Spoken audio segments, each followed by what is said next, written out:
Thousands of you cross the I-205 bridge between Oregon and Washington every day. It's named for Glenn Jackson, a man they once called Mr. Oregon. And if it weren't for him, where we live could have been a very different place.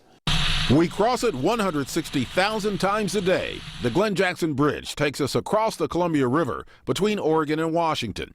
It was Glenn Jackson's crowning achievement. He was, in my opinion, the most powerful unelected person in the history of Oregon in the mid-20th century.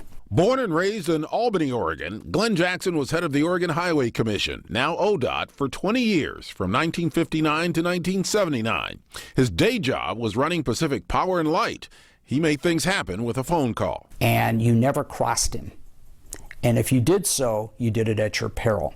In the 60s and 70s, Jackson used abundant federal highway money to build some 700 miles of Oregon highways and hundreds of bridges. Portland reaped huge benefits. I-5, he built the Fremont Bridge, the Markham Bridge, the Astoria Bridge, I-205, and culminating in the Glenn Jackson Bridge. Glenn Jackson never saw the opening in 1982. He died in 1980 at age 78.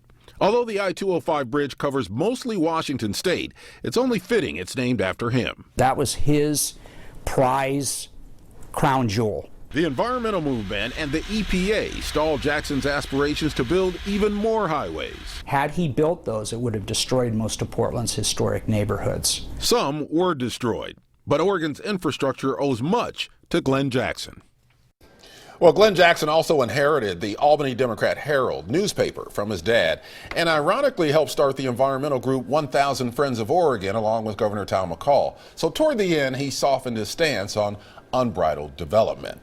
And part of that stance was fueled by the fact that there was so much highway money coming from the federal government to build the interstate highway system that he basically just leveraged that and managed to get a lot built here in Oregon. Too bad he's not around now, so I-5 could get the new bridge that we've been wanting for forever. It would be a lot tougher because back in those days, he pretty much just said, hey, this is what I want to do and let's do it. I've got the money. Now politics would get involved a little bit more than it did back then. Okay, well. Interesting. Yeah, but yeah, interesting. I never knew any of that about